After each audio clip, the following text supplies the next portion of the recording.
I was on my social media playing a game that I like to call What Y'all Mad About Now. This game is basically a game that you can play any day. Any day you want. You can play this game every single day of your life if you want. What y'all mad about now?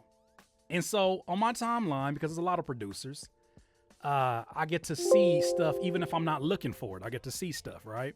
The conversation is centered around Timbaland, first of all, and the many samples that he has used from different cultures, specifically like Bollywood movies and Indian culture. And so the first conversation that came up was about appropriation, which I can't speak for because that's not my culture.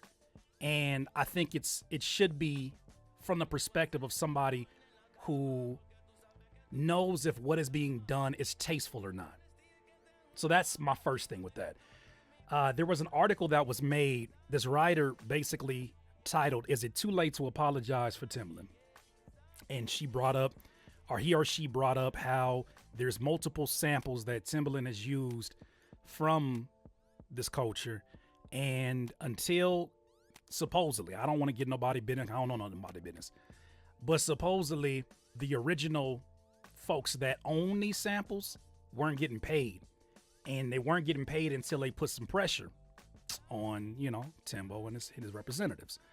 And so there's an article that's a think piece, and that was one part that got people sort of mad, right? They was like, oh my gosh, cultural appropriation, let's talk about that. And I can understand that, right? Like I said, it's not for me to determine whether that is.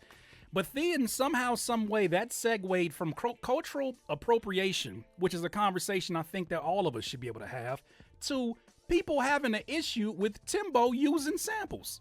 They started getting mad about sampling. Not even cultural appropriation no more, just sampling, as if this is not a dialogue that we haven't had for the last 30 years of production. Sampling? That's the voice I'm using. Sampling of all the things. And the argument that they had is that it's not original. Your life is a sample.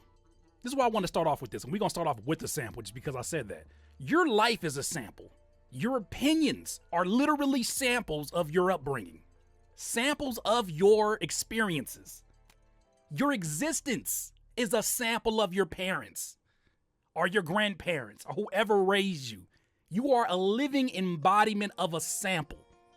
Literally, not even in a figurative sense. Literally, you're a sample. Some of your favorite composers, because a lot of times they like to say, why don't folks make real music like they did in the 60s, 70s, or the whatever. Sometimes they go as far back as Beethoven. Beethoven sample. This is not even like me throwing stuff out there. Look it up. Look at the composers who have used templates of other composers before them as I am going to have my magnum opus, my moment where I am able to surpass the ones before me, but also pay homage. That is not a new thing. That is not something in the 80s. That is not. The way that genres are structured, there's generations of generations before that have established, hey, based upon where we are culturally, based upon where we are geographically, these are the things that make up this style of music, right? Whether somebody uses a harmonica or whether somebody uses a ukulele, a distorted guitar, all that has everything to do with where they came from. It's a sample of where they came from, even in original music. So to see people get angry about sampling, it made me want to tweet something. Damn, sampling in hip hop makes you angry in 2021? Hold my beer. Let me tell you about Ghost Production. If you want to be angry about something, what if your favorite record that you found out is a sample? You're so angry and triggered and you're so disturbed. What if you found out it wasn't even made by your favorite producer? Or what if you found out it was made by a producer that you wouldn't even know if they gave you the name? Doesn't matter if they're in the credits or not. You don't even know them. You don't even know them. I don't even know who you are. What about that? You get mad sometimes at the wrong people.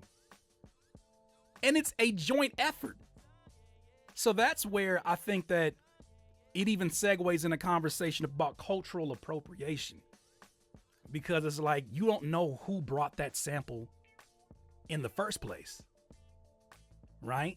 You don't know who brought it into the room. Music is a collaborative experience. I can tell who's casual. You're new to this. You're complete. In 2021, we still talking about sampling? Are we really? We talk. I mean, I understand the loop conversation because it still feels fairly new, but are we still talking about that in 20? I just say it is. I'll tell you this. People want to be mad just to be mad. That's my conclusion. They just want to be mad because they need something to be mad about. They just want to be mad. They just want something to be triggered about, something to be anti about. Here's something you should be careful about when that happens, though. When you push a narrative, or when someone is pushing a narrative that seems ridiculous, but it has a lot of folks that follow along with it, you got to ask this question. I always ask this question personally. What agenda are you pushing and why? And how does it benefit you?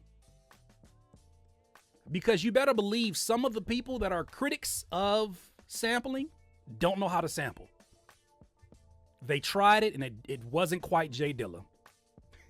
They tried it and it wasn't quite Madlib. They tried it and it wasn't quite Big Crit. I'm just saying.